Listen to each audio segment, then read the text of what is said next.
In the previous lecture, I talked about the different types of entrepreneurs, and we said that what separates startups from other types of entrepreneurs is a startup needs to grow and needs to grow fast.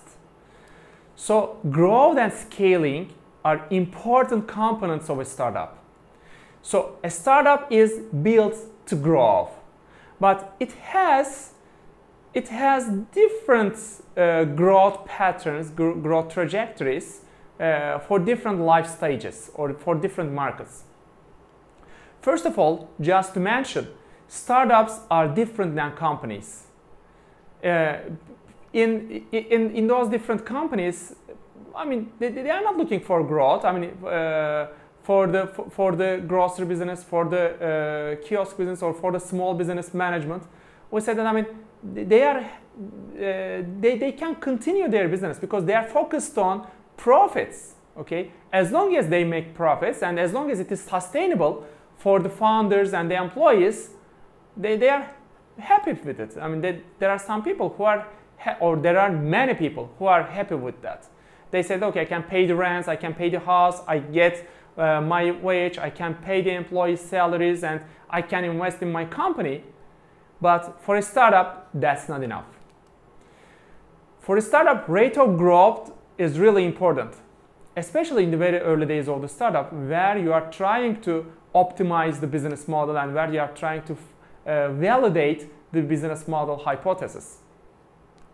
And as Paul Graham, he is one of the partners of the Y Combinator program in Silicon Valley. Actually, it is one of the most important incubator accelerator programs in the world.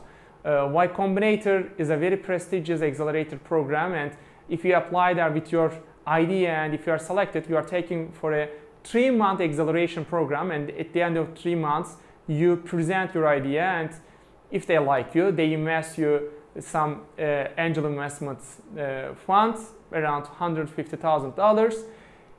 However, the success rate of Y Combinator is really high than other accelerator programs. And Paul Graham says that by experience, a successful startup needs to have 5 to 7% growth per week. When we say growth, you can take any metric that you want, but he says that a fair metric is the revenue. He says, I mean, even in the early days, I mean, you should focus on the revenue, or you might focus on the number of customers acquired. That might be one metric as well. But focusing on revenue and having 5 to 7% growth per week is a really fair indicator which tells the startup is in growth trajectory. Okay? And this is also sometimes investors call traction. They ask you if you have validated your business idea, and if there are any customers and you are in a growth trajectory, you can tell them that you are in the traction mode. Okay? So investors look for scalability. They are looking for scalable companies. In order to understand that, knowing market type is important as well. According to Steve Blank, he has a good depiction of the market type. He says that a company might compete in an existing market. In an existing market, you have to be better, cheaper, or faster than the competition. That's the way you can compete with the other companies. And if you are better than others, for example, iPhone, they entered in the smartphone industry, and there were already smartphones, but it was a better, faster, and more features product. It was a better product. It was a more for more product. So it was asking for more, but it was giving more value. So in that trajectory, he's saying that the sales growth will follow a linear path. So you can assume linear growth for your product because you are in an existing market. You have depicted the market needs better than others. So you have a better product, so you are selling well, so you will continue selling well because you are in a current market segment and you are stealing market share from other companies. And at the same time, you might be increasing the market size as well. But this is still an existing market. On the other hand, he's talking about there might be also resegmented markets. A famous example to that is the airline industry. So previously we had Standard Airlines, and now Southwest Airlines came in US, or Pegasus Airlines in Turkey, or EasyJet in Europe, or Ryanair. So there are many examples of the low-cost airlines, or AirAsia in Asia. So these have different business models, and they attracted the non-customers of the industry. And with that trajectory, we can say the sales grew fast in the early years of the business, but at some stage it just stagnated. But then when it found this product market fit, they grow really fast after this stagnation period. So in the resegmented market, you discover and validate the people, but then in order to go to the mass market, you need to work hard. Okay, so it takes some time to grow fast later. On the other hand, in the new markets, so it's really hard to make your product accepted by the potential markets, by the latent markets. Okay. Because in the new market, there is no existing demand. You have to create demand first. So this is what most startups are trying to do. They are trying to find out the demand, and in the early days, it's really hard to find customers to sell your product. But once you find this product market fit, it's the sales curve will look like a hockey stick. Okay, it will have an L shape. Okay, it will be like a hockey stick. So it will grow up exponentially fast once you satisfy the need and once you prove there is a market. Okay, so Steve Blank says that one caveat here is you need to understand which market type you are in, because if you are thinking that you are an existing market, maybe you are in a resegmented market. Or if you think that you are in a resegmented market, maybe you are in a new market. So you have to carefully understand in which markets you are in. Okay, that's a really important criteria to understand how you grow. And there is also another term called growth hacking related to entrepreneurs. Growth hacking are actually, guerrilla marketing techniques. And I would like to talk about mostly in the early stages of a startup. And I would like to relate it with the MVP concept, the minimum viable product concept that I told earlier. So growth hacking goes hand in hand with the MVP testing. So one advice for that, my advice for that will be, do things that don't scale at first. What does it mean? So it doesn't make any sense. So this means that in the early stages of a startup, just do not try to automate everything. Just try everything by yourself. Try to understand the customer needs.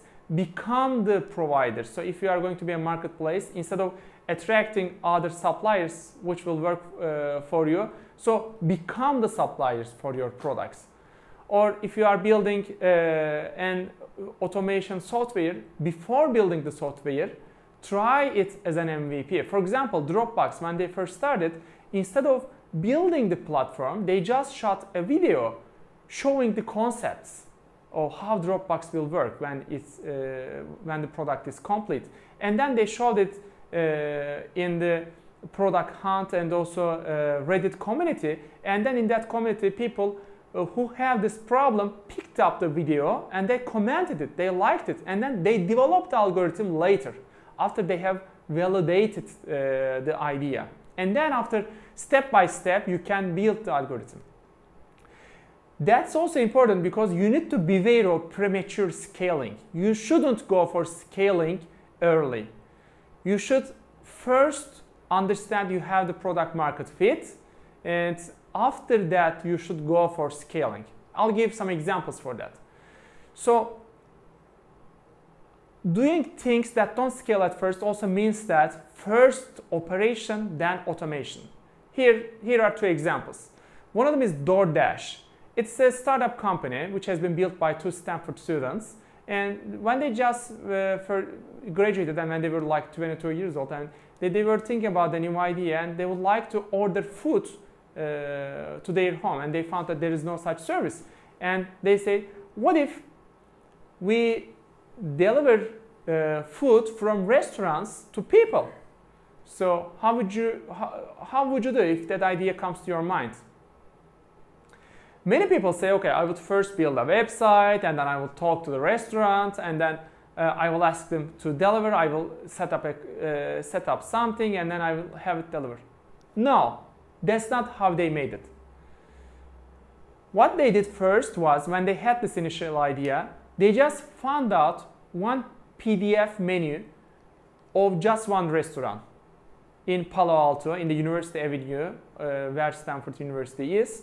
And then they just found out one PDF, and then they just created a website in just 30 minutes, which you can build easily on WordPress platform or on Wix platform. There are lots of alternatives on the web where you can build your own website.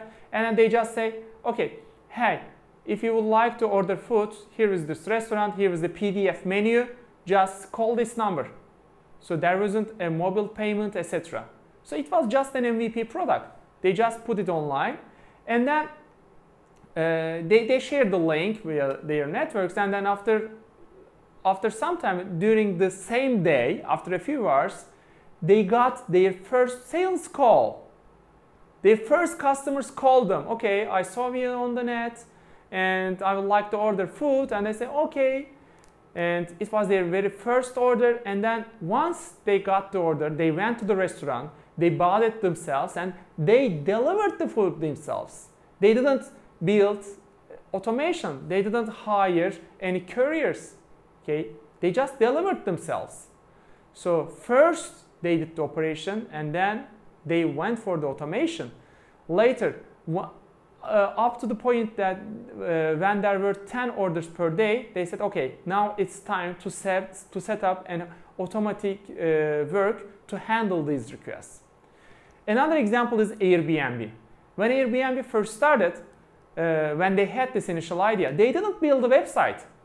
They just went to Craigslist, and in the Craigslist, they just listed their apartments, and they just said, hey, we are renting our apartment just for one day for these periods. So they tested this idea without having website.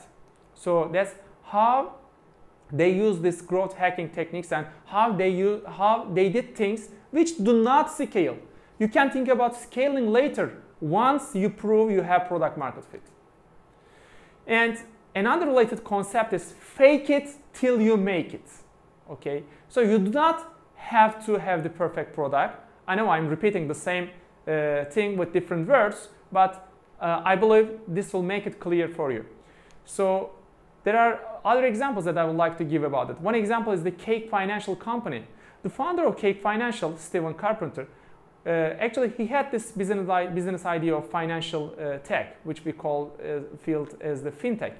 In 2005, he had this idea. He said, there can be a better service for people who would like to make investment decisions. And he said, okay, we can help them be wiser in their investment decisions. So we can build this artificial intelligence platform. And with this idea, he went to the investors and he collected more than $9 million for his project. But after 4 years of hard work, the project failed. What was the reason? The reason was actually all the routes to failure that I explained earlier, plus not applying this concept.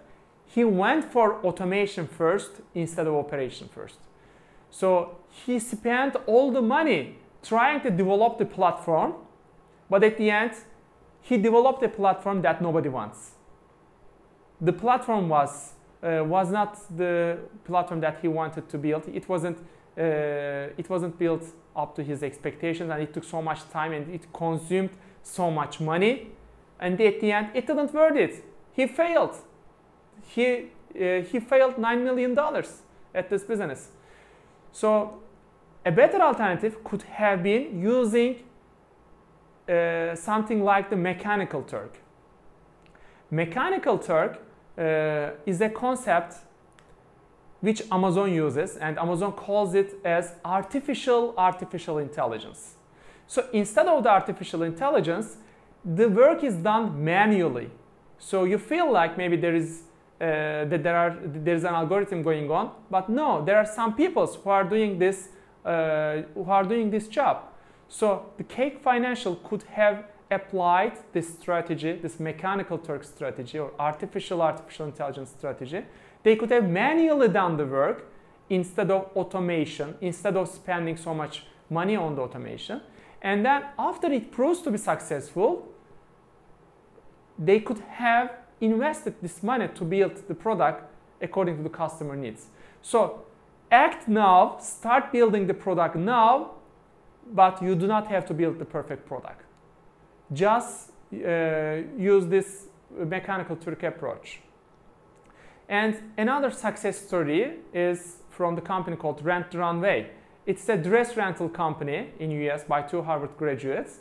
And it's a company which rents dresses for the proms and balls, especially for the for women who are going out nights. And before setting up the website, Rent the Runway tested the concept. They tested the concept at Harvard campus. At their first test, they invited people to a room and they showed the dresses and they asked them if they would like to rent the dresses. That was their first MVP test before having the website. And then they said, okay, now they like these dresses, they rent this kind of dresses. And as a second test, this time they didn't bring any dresses, but they took the pictures of the dresses and they brought a catalog. And again, they invited women who are in the target segment. They asked them, okay, if they would like to rent dresses by just looking at the pictures of the dresses in the catalog. And then they said, okay, they rent the dresses in the catalog as well, and they like this type of dresses. So we need to agree with this type of manufacturer, with this type of designer. So they could test many of the important assumptions, hypotheses at the very early stages before making up any significant investments.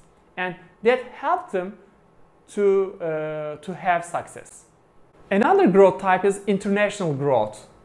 When startups prove product market fit and they look for scaling opportunities, one opportunity is to grow within the country and another one is to go for different countries. So if you can replicate this success in different countries, okay, so the decision to stay local or global. So I gave you earlier the example of Yemek Sepeti. So Yemek Sepeti has more than 150,000 orders per day in Turkey. So they are in every city in Turkey. So they had this decision to go abroad and they were later acquired by Delivery Hero, as I mentioned earlier. So in their case, their success, they are trying to see if their success can be replicated in other countries, so which will make the idea more scalable in other countries before others replicate their idea. So some other companies that I work with is Düğün.com and Baydöner. They are also Endeavor startups. Düğün.com actually helps people who would like to get married. Actually, it means that wedding. It's wedding.com. So if you have a wedding, it's like a wedding planner. You look for the places to have weddings. So you search internet and you look for the places. And Düğün.com is a marketplace. In Düğün.com, you look for the places and it brings you the restaurants, hotels where you can have your wedding. And then based on that, it helps you to get a price quote from those places. So at the end, so you can decide to work with that or not. So currently, they are serving 1/3 of the customers in Turkey. So there are like more than 600,000 weddings in Turkey, and Düğün.com responds more than 200,000 of weddings in Turkey. So that's a significant amount. So they are considering if they can build on this success in other countries, maybe in the Middle East countries. So their decision is about if they can build on this success, because they are really strong in terms of the search engine optimization and search engine findability.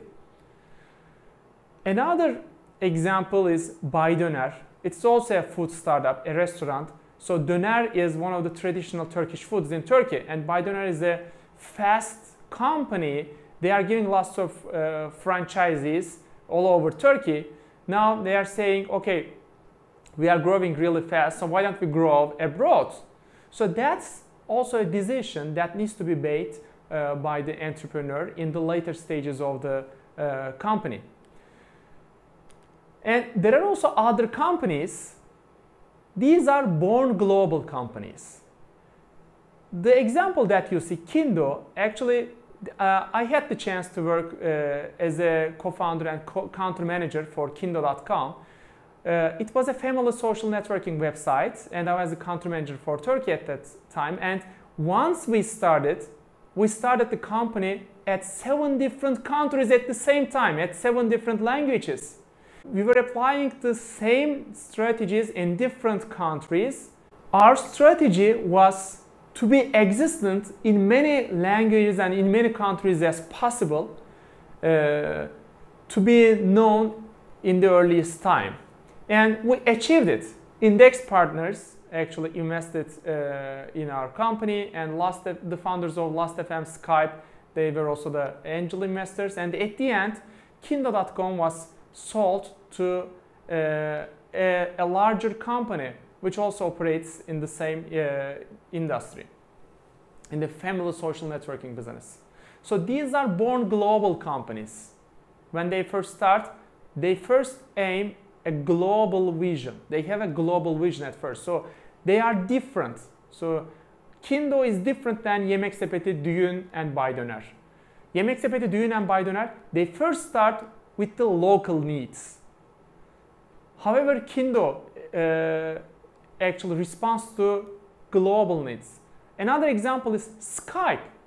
Skype is not responding to local needs. It's a global product. It responds to global needs. WhatsApp, it responds to global needs. These are for the global people. These are connections for the global people.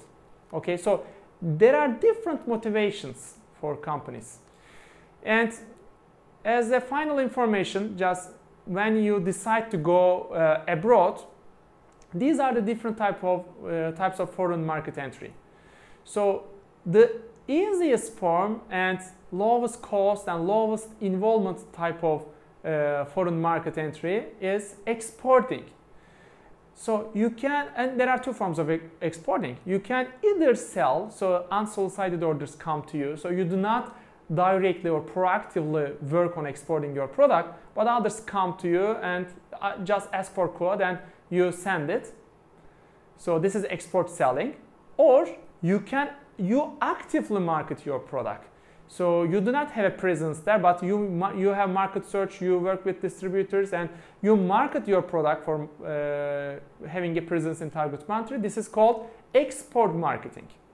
Okay. So in the case of Düğün.com, for example, when they list the wedding places, when they agree with the wedding places in Saudi Arabia, let's say, and when they have the content in Arabic, and when people search for the wedding places on Google, and when they find the Saudi version of Arabic version of Düğün.com, then this is export marketing, because they are actively marketing the product in another country.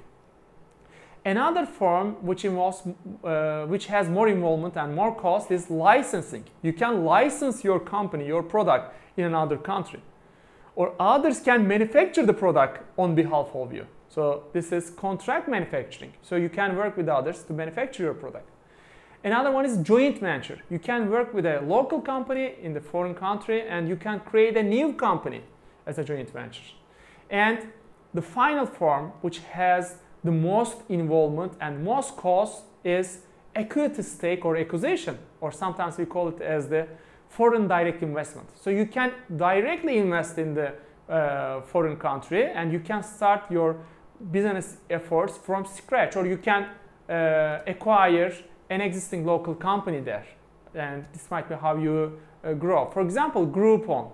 Groupon, it was a social couponing, group buying website, and in this website it provides you the daily deals from restaurants and spas. When they wanted to extend worldwide, there were lots of clone businesses in different countries, and they acquired the clone businesses in different countries. For example, Rocket Internet, a famous German company, they have this business model of cloning the successful businesses in other parts of the world. So Rocket Internet was really fast cloning this Groupon idea with the name City Deals, and they opened offices in Turkey, in Greece, in Germany, all at the same time. And once they set up the teams and started operation, Groupon acquired City Deals, acquired the Rocket Internet's business. So that was a fast track for Groupon entering different countries instead of starting from scratch. So that might be a viable option for you when you would like to go abroad to other countries.